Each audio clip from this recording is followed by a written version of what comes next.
नमस्कार दोस्तों, स्वागत है आपका हमारे चैनल बॉलीवुड एफएम में। गुरुदत्त ने क्यों इतनी जल्दी कम उम्र में ही मौत को गले लगा लिया?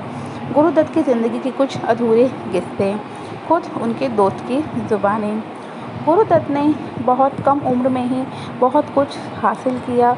उन्होंने एक लेखक, निर्देशक, अभिनेता और कोरियोग्राफर के तौर पर अपने आप को हमेशा साबित किया। उन्होंने कागज़ के फूल, प्यासा, मिस्टर मिसेस 55, शानदार चाल, साहिब बीवी और गुलाम, चौदहवीं का चांद जैसी कई शानदार फिल्में दी। गुरुदत्त को वो सब कुछ मिला जो वो चाहते थे, लेकिन उनका निजी ज़िंदगी में कभी वो सफल नहीं हो पाए। उनकी मौत की एक रात पहले क्या कहानी थी, इसका ज़िक्र उनके दोस्त और उनकी ज़्यादातर फिल्मों के लेखक अबरार अलवी ने अपने किताब 10 ईयर्स विद गुरुदत्त में किया था। 9 अक्टूबर 1964 की शाम, यानी गुरुदत्त की मौत के ठीक एक दिन पहले, ओके रॉयल की बैठक फिल्म बहारें फिर भी आएगी की नायिका के मरने की कहानी के लिखने का काम चल रहा था। अबरार ने बताया कि जब वो शाम को 7 बजे के आसपास वहाँ पहुँचे तो माहौल बिल्कुल अलग सा था। गुरुदत्त शराब में डूबे हुए थे। उनके चेहरे पर तनाव साफ दिखाई दे रहा था। उन्होंने गुरु के सहायक जो उनके वहाँ पे काम करते थे गुरुदत्त के घर पे, रतन से पूछा कि क्या बात है। अबरार ने बताया था उन दिनों गुरुदत्त और उनकी पत्नी के बीच काफ़ी अनबन चल रही थी और इनकी अनबन की वजह थी वहीदा रहमान, क्योंकि वहीदा रहमान इनके बीच में आ गई थी। गुरुदत्त वहीदा रहमान को चाहते थे, लेकिन गीता दत्त को जब ये बात पता चली तो वो उनसे अलग हो गई। तो गुरुदत्त को ना वहीदा रहमान मिली और ना ही उनकी पत्नी उनके साथ रही।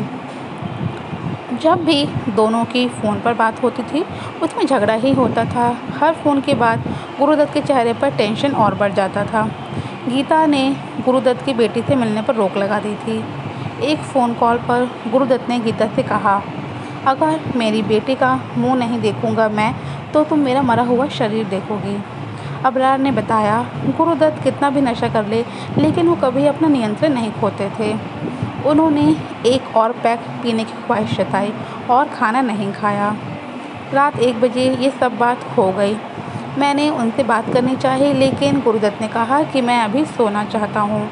मैंने उनसे कहा कि आप मेरा लिखा हुआ लेखन देख लें, पर उन्होंने साफ मना कर दिया कि अभी मैं सोना चाहता हूँ। वो रात गुरुदत्त के जीवन की आखिरी रात थी। उसके बाद ही पता चलता है कि उनके यहाँ पे जो काम करने वाले रतन थे उन्होंने मुझे खबर दी कि गुरुदत्त की मौत हो गई है। इसके बाद जब बताया गया कि गुरुदत्त की मौत का क्या कारण था, अभिनेत्री नरगिस दत्त ने बताया था कि जब उनके घर में डॉक्टर आए थे तो उन्हें सोता समझकर वो लौट गए थे। इस दौरान गीता दत्त उन्हें लगातार फ़ोन करती रही। उनके काम करने वाले नौकर को लगा कि वो देर से सोए थे, इसलिए अभी तक सो रहे हैं, लेकिन उनकी बीवी गीता को कुछ आभास हुआ कि कुछ तो गलत हो रहा है। उन्होंने 11 बजे रतन से कहा कि वो दरवाज़ा तोड़ दे। सुबह के 11 बजे उन्होंने दरवाज़ा तोड़ दिया। दरवाज़ा टूटने पर रतन ने देखा कि गुरुदत्त बिस्तर पर लेटे हुए हैं। अबरार बताते हैं कि जब वो ओके रॉयल पहुँचे तो उन्होंने गुरुदत्त को शांति से सोते पाया और बिस्तर के बगल में एक छोटी सी शीशी में गुलाबी रंग का पदार्थ था। उनके मुंह से कुछ झांकता निकल रहा था। उन्होंने मौत को गले लगा लिया था। सिर्फ 39 ईयर्स की एज में ही गुरुदत्त ने मौत को गले लगा लिया और दुनिया को अलविदा कह दिया। गुरुदत्त ने इतने कम उम्र में सब कुछ हासिल किया, लेकिन वो अपने परिवार और प्यार से हमेशा दूर रहे। ये थी गुरुदत्त की स्टोरी। आपकी इस पर क्या राय है, आप हमें कमेंट करके ज़रूर बताइएगा। मिलते हैं अपने नेक्स्ट वीडियो में, तब तक के लिए bye bye and thanks for watching my videos.